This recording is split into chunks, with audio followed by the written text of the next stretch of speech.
Olá, pessoal. É, no vídeo de hoje a gente vai ver, vai começar um assunto novo, né? Que no fundo é mais uma aplicação aí da teoria dos jogos, tá? Então a gente viu o assunto de teoria dos jogos e aí uma das aplicações que a gente viu, mesmo que muito rapidamente, foi aquela do capítulo 8, onde a gente misturava redes com teoria dos jogos, tá? E no assunto de hoje a gente vai falar sobre leilões, tá? Então, assim,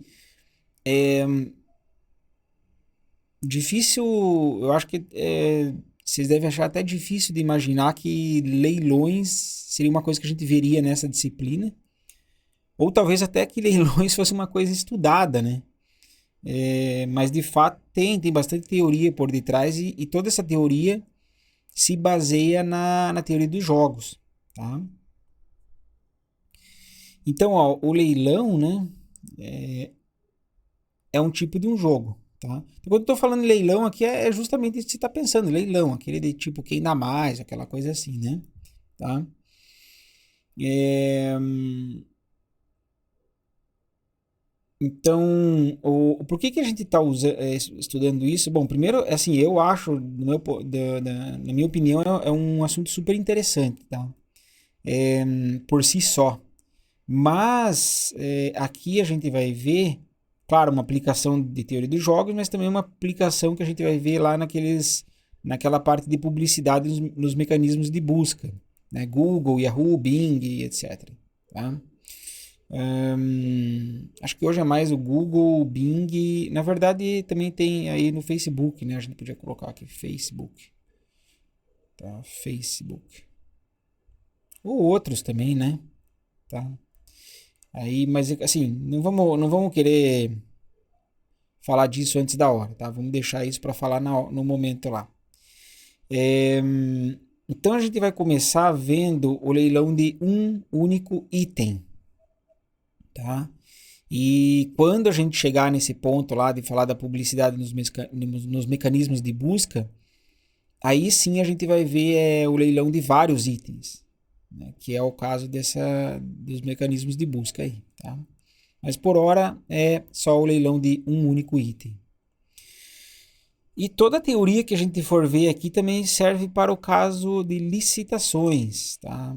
Que é um caso simétrico, né? Porque o que é um leilão, né? Um leilão você tem um cara que está querendo, que é o vendedor, está querendo vender um item, e aí tem diversos compradores, tá? Na licitação é o contrário. Na licitação você tem um cara que quer comprar, ele diz, né, o tipo do item que ele quer comprar, e aí você tem vários vendedores né, que querem fazer o leilão para ganhar, né, para conseguir fazer a licitação no caso, né, para daí conseguir vender para esse comprador, tá? Então, toda a teoria que a gente for ver aqui para leilão serve também para licitação, tá?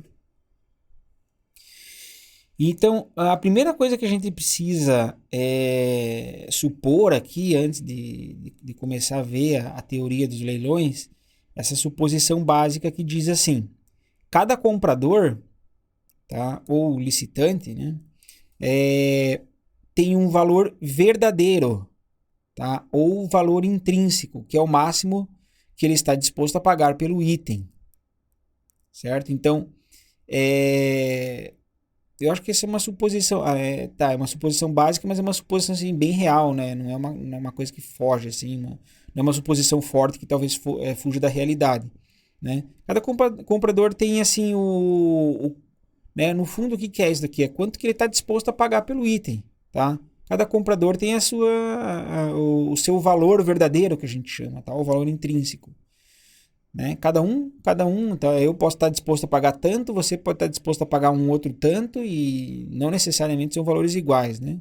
Tá? Então cada comprador tem um valor diferente aí, que é o que ele está disposto a pagar. A gente chama isso de valor verdadeiro. Beleza.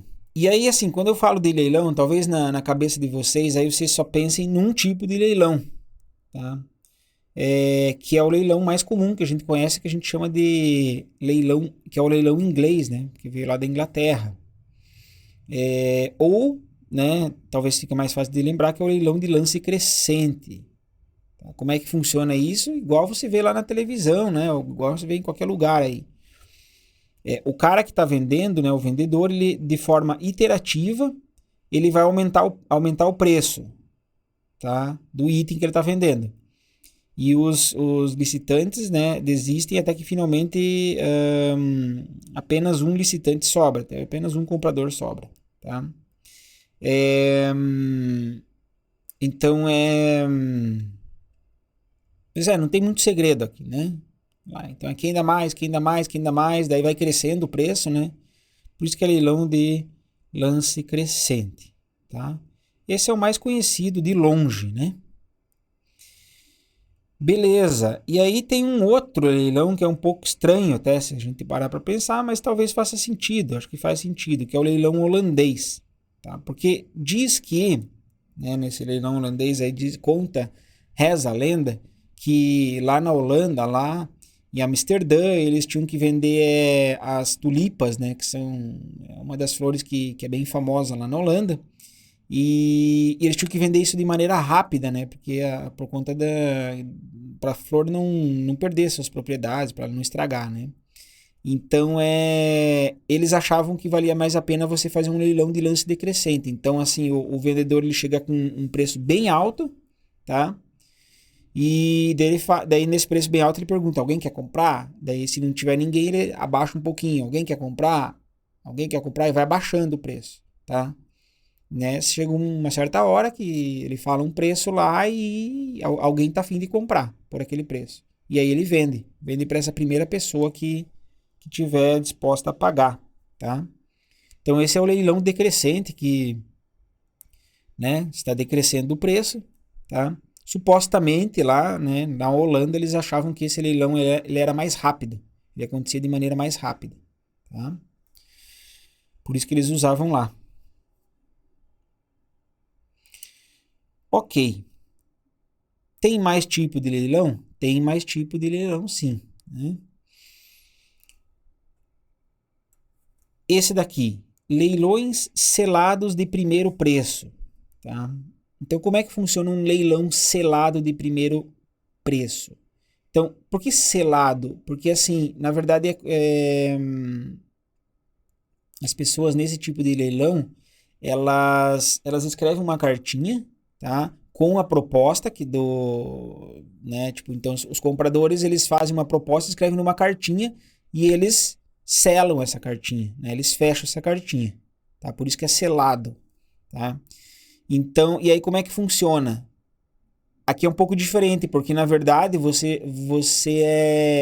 em vez de você ficar perguntando várias vezes lá, né, para os compradores, todos os compradores na mesma hora, né, então simultaneamente, tá, eles apresentam essa proposta, tá, essa proposta selada. Tá? Então um monte de gente vai lá, escreve uma cartinha, eles fecham a cartinha e dão pro vendedor, tá? Aí o vendedor abre todas as cartinhas e o maior lance que ele tiver visto lá é o cara que ganha, né? Tá? Aí, tá, ele ganha e paga o valor daquele lance que ele deu, né? Então, se ele falou assim, se você tem um lance de 100, outro de 200, outro de 300, o cara que deu o lance de 300 vai ganhar, né? E vai pagar 300, tá? E também tem um outro tipo de leilão selado, tá? Que é esse que a gente chama de leilão selado de segundo preço, né? Ou também conhecido como leilão de Vickrey, tá? Às vezes a gente encontra esse termo aí também, leilão de Vickrey. Tá? Então, aqui é a mesma história, né? Um leilão selado. Então, todo mundo vai apresentar as cartinhas lá na mesma hora, todas as cartas estão seladas, estão fechadas. O vendedor ele vai abrir a carta e a diferença aqui é o seguinte, que o cara que deu o maior lance, ele ganha. Só que ele paga o valor da segunda maior oferta, tá? Então, se a gente tivesse oferta de 100, 200 e 300, tá? Quem que vai ganhar o item? Esse cara de 300. Mas quanto que ele vai pagar? Ele vai pagar 200, tá? Então, ele paga o segundo maior preço, né? Por isso que é leilão selado de segundo preço, tá? Que pode parecer uma ideia um pouco estranha, né? Esse leilão de selado de segundo preço, tá? Mas a gente vai acabar estudando aí diversas propriedades desse tipo de leilão aí, certo? Então, assim, na verdade, talvez você possa pensar que esse leilão selado é uma invenção minha, mas não, tá? É, isso daí existe também na vida real aí, inclusive, assim, eu tenho familiares aí que já trabalharam com, não com leilão, mas com licitação, né? E para vender, por exemplo, produtos para as prefeituras, essas coisas. E dependendo do lugar, dependendo da prefeitura, você tinha essa. Funcionava exatamente dessa forma, né? Você tinha que chegar lá e fazer. Operar um leilão selado, né? Então era isso mesmo, era cartinha, você escrevia a tua proposta, dava todo mundo lá, né? E ganhava lá o que deu o maior lance, tá? Então existe isso, não é uma invenção, certo?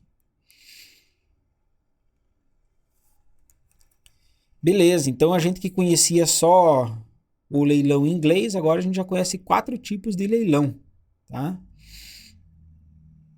Inclusive o leilão selado de segundo preço, que parece um pouco estranho,